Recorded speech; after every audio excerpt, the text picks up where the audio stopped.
okay, we're destroying the atmosphere, we're boiling the oceans, we're killing all the other species, we're doing it at the cost of colonialism, we're on the way towards extinction, and that will last in people's minds till they scroll for a minute, until a bunch of messages come in, and until the bills need paid at most. People should let themselves become depressed.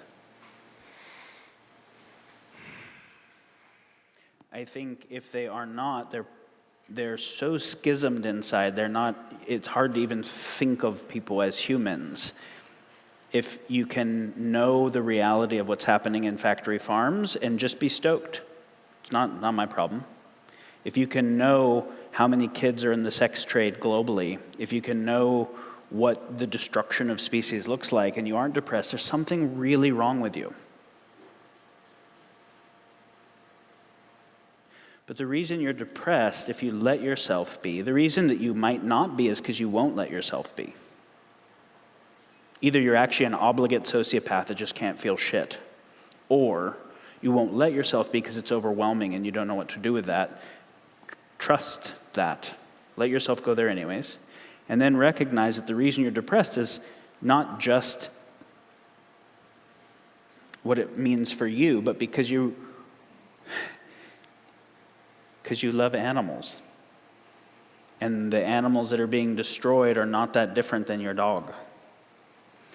And because you love kids, not just your own, and the other kids that are being in totally fucked situations, and the future kids that won't have a chance at life are not that different than your kids.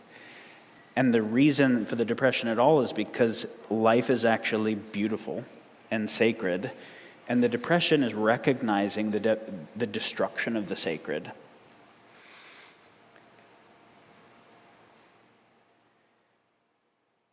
But then there's like, okay, well, I'm here, and I have some agency, I have some capacity.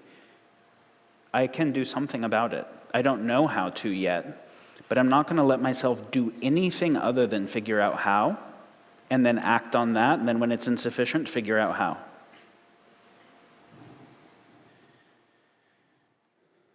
So, yeah, I want people to feel the depression and the outrage and the fear, because it means that they are not just deadening themselves and fragmenting inside. And then I want them to not allow themselves the cognitive dissonance to forget and just care more about the messages that came in today that totally don't fucking matter in comparison. And then I want you to realize that you can't focus on the bad guy over there. And then you also can't let yourself stop or not act because you don't know how, but you also can't act doing things that you know won't work, so you have to learn. You have to try to figure it out and talk to other people that are. And then recognize that if life was not actually beautiful, meaningful, and sacred to you, you would give no shits at all that it's being destroyed. And so don't act out of anger, depression, and fear. Act out of that sense of the sacred, and that you are in service to a life that is beautiful, to a life with a capital L, a world that is beautiful, and that you're at a time when there is a higher possible consequence of your action than there has ever been for humans. And there is an obligation in that, and there is a meaningfulness in that you don't want to waste. Okay, we know how to split an atom now. Wow, like, we go back through the high school physics of how small an atom is. And the fact that we have figured out how to split an atom, to actually how to do fusion, right? How to do this at the level of the nucleus of an atom. And we know how to modify genomes of species and make new synthetic life that never existed before. And the fact that we know how to reverse engineer brains and make these massive neural networks that can do exaflops per second of calculation, this is the fact that we are the major geologic force shaping the surface of the planet at this time in the Anthropocene. That's a lot of fucking power that we have from our intelligence to think through what would it mean for our species to be wise enough to steward that power safely? What kind of civilization, what kind of economic system, what kind of governance system, what kind of education system, what kind of religious systems of conditioning the sacred and meaning are necessary to be able to steward the power of synthetic biology and artificial intelligence and nuclear tech and globalized supply chain industrial tech, to steward that safely? I'm reminded of the Krishnamurti quote that being well-adjusted to a profoundly insane society is not a good measure of health, good measure of mental health.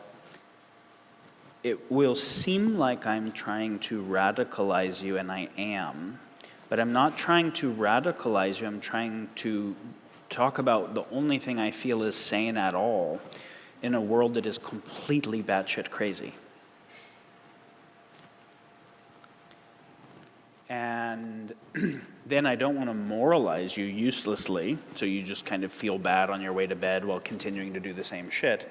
So the question I was talking about at the beginning of how does any of this matter, a practical thing, I would say, is that your social media feed will continue to show you the same shit, and your bills will continue to call at you, and your media will continue to show you all the things that it does that are all wrong, and your existing obligations will continue to push on you, and that you will not be able to counter that by memory and will alone. You will have to change the feed of what's coming into your awareness, where this comes into your awareness every day. So put Nate's podcast, put the work of the other people that are waking you up or reminding you of things you know, put that on your daily feed somehow. Because the whole we are the average of the 5 people we spend the most time around, our consciousness is influenced by what we're paying attention to. Make sure that what is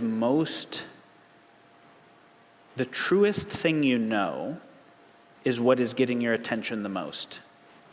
Change who is around you and change the information feed coming to you such that what is most true and meaningful is what you're getting reminded of the most. If you can, like literally tonight, start thinking about who you know that reminds you of these things that you can start spending more time around and send them messages, what things you can delete off your phone, what social apps you can just delete, what new ones you can add, like that's a practical thing that what is conditioning your consciousness continuously is aligned with what is most real. Daniel Schmachtenberger, thank you so much.